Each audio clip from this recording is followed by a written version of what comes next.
ఒక్కసారి నేను రామారావు గారిని చాలా దగ్గర నుంచి చూడడము, కలవడము జరిగింది. అది చాలా యాక్సిడెంటల్‌గా, యాదృచ్ఛికంగా జరిగింది. అది నా అదృష్టంగా నేను భావిస్తాను.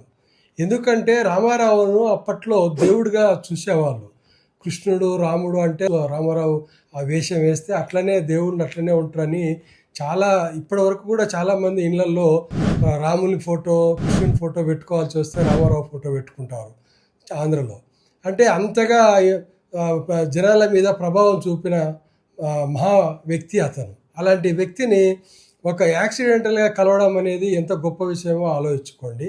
అది ఎలా జరిగింది, ఎప్పుడు జరిగింది అంటే, నేను 1982లో అప్పుడు రామారావు గారు అప్పుడే పార్టీ పెట్టిండ్రు, తెలుగుదేశం పార్టీ. ఆయన మార్చిలో తెలుగుదేశం పార్టీ పెడితే ఏప్రిల్‌లో విప్లవ శంఖం అని సినిమా రిలీజ్ అయింది. మాదాల రంగారావు గారు హీరో. అప్పట్లో విప్లవ శంఖం అంటే అది కమ్యూనిస్టు భావాలతోటి వచ్చిన సినిమా అది. అప్పట్లో మేము చిన్న వయసు కాబట్టి వాటికి కొంచెం ఆకర్షితులం అయ్యేవాళ్ళము. ఎర్రమల్లెలు, విప్లవ శంఖం అని ఆ సినిమాలు బాగా చూసేవాళ్ళం కూడా. ఆ విప్లవ శంఖం సినిమా చూడడం కోసం నేను సంధ్య థియేటర్కి వెళ్ళాను. వెళ్తే నాకు 11 గంటల ఆట సినిమా టికెట్ దొరకలేదు. దొరకకపోతే ఇంకా టైం ఉంది కదా, పక్కనే రామారావు గారు అప్పుడు మన రామకృష్ణ స్టూడియోలో వాళ్ళ టీడీపీ ఆఫీస్ పెట్టారు, తెలుగుదేశం ఆఫీసు పెట్టిరు. సో ఆ ఆఫీసు చూసొద్దాము ఎట్లుందో అని చెప్పి అక్కడికి వెళ్ళాను.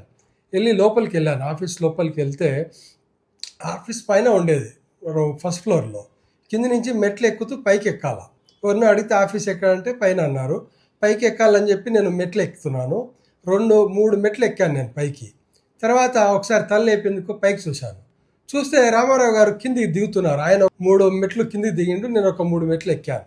నాకు అప్పుడు సడన్గా ఏం చేయాలి అర్థం కాక సడన్గా నమస్తే పెట్టడం అలవాటు కదా, నమస్తే అని నమస్తే పెట్టాను. పెట్టగానే ఆయన సడన్గా 2 చేతులు ఇట్లా దండం పెట్టాడు. పెట్టి బాగున్నారా అని అడిగాను. నాకు అసలు ఆశ్చర్యం వేసింది. నాకేం చేయాలో అర్థం కాలేదు. బాగున్నాను సార్ అన్నాను. నేను పైకి ఎక్కాను, ఆయన కిందికి దిగాడు యాజ్ ఇట్ ఈస్గా. నేను ఎక్కి ఒక అడుగు ఆయనకు పైకి ఎక్కిన తర్వాత ఇలా చూస్తే అతని మెడ ఇంతలా ఉంది. అసలు ఈ మెడ, ఈ తల ఒకటే మాదిరిగా కనిపించినాయి నాకు. అంత పెద్ద మెడ ఆయనది, ఒక ఆజాన్ భావుడు.